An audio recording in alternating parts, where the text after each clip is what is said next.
morning, I began my day in Jerusalem, the eternal and undivided capital of Israel.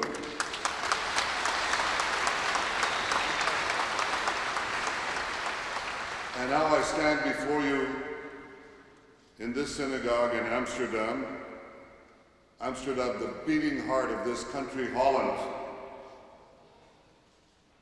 Now, the Dutch people and the Jewish people, well, we're both small in size, but great in spirit. And this glorious synagogue bears witness to the triumph of that spirit.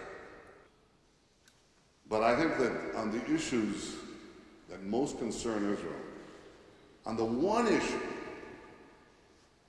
that most concerns Israel, we also stand together. We stand together in opposing Iran's nuclear ambitions. Iran continues its feverish pursuit of nuclear weapons, all the time declaring its intention to wipe Israel off the map. And a nuclear-armed Iran is a threat to Israel, to the region, to the world. Iran must not be allowed to develop nuclear weapons, period.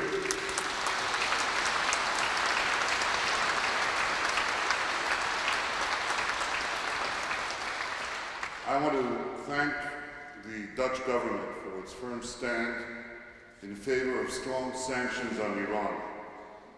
And I believe that those sanctions should be applied on Iran's central bank and on its oil exports, and they should be applied now.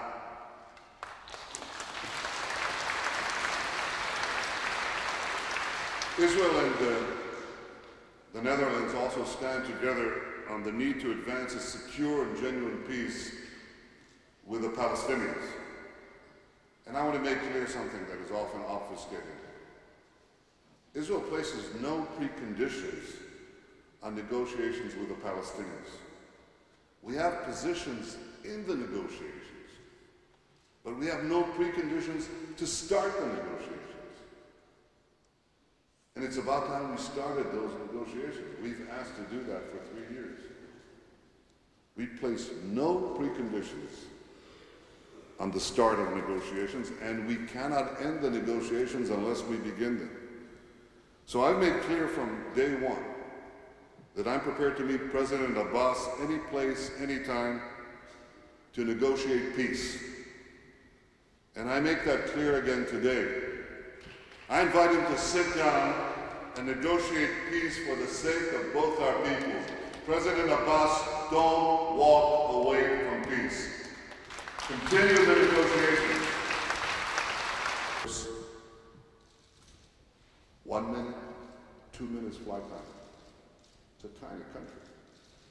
Israel is a great country, but it's a small country. And it faces the greatest security threats of any nation on earth. So in any peace treaty, for any peace to endure, to succeed, Israel needs real security agreements on the ground, not paper promises, real security on the ground. That's a prerequisite for peace, and that means a demilitarized Palestinian state.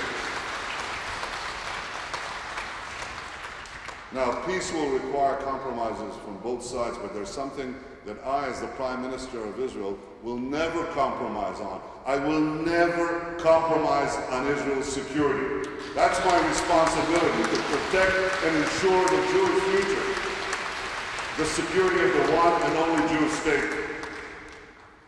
And in the peace treaty, the Palestinians will have to agree to do something that they haven't done for over 63 years. I know this is against a lot of received opinion, because people don't really understand what this conflict is about. What is it about? Why is it going on? How long is it going on? From 1967? From 1948? No, it's not.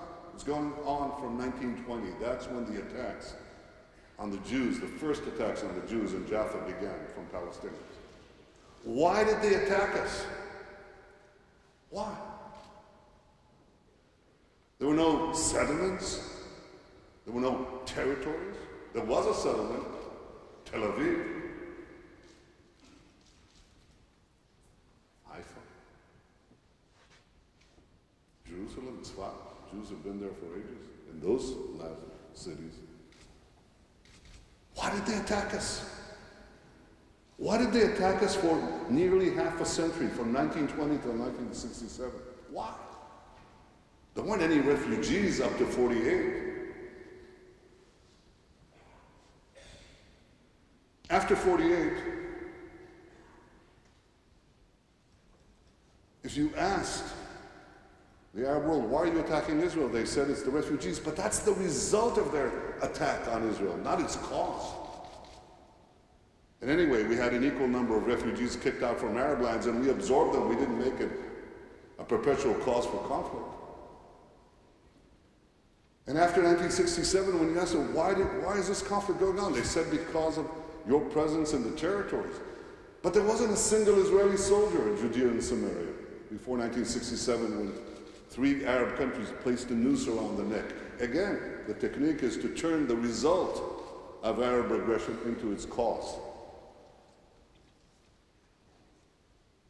What is the cause of this conflict? It's the persistent refusal to accept the Jewish state in any boundary. So if peace is to endure, there is a simple requirement, other than security. The Palestinians will have to do something they refuse to do. They still refuse to do today. Amazing. They must, once and for all, recognize the Jewish state. Yet there are those who cast Israel as a pariah state every time we exercise the inherent right of self-defense.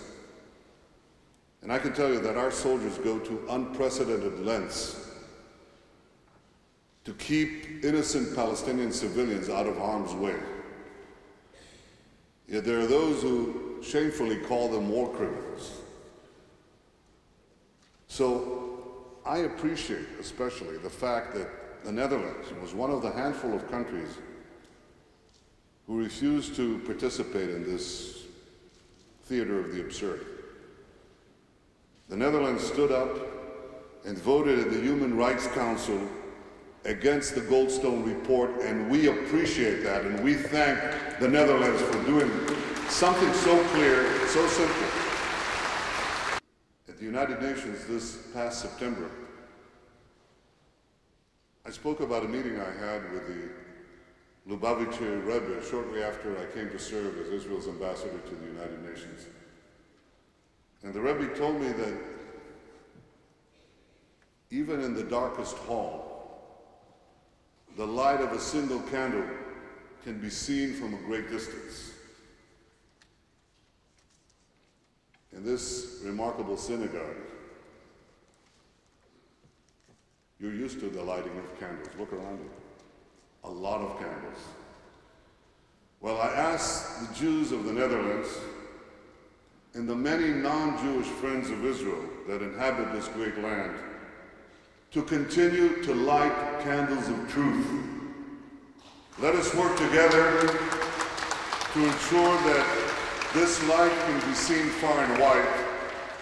Let everyone know of our shared commitment to defend the one and only Jewish state, to secure our common values, and to advance a lasting and secure peace for all. Thank you very much.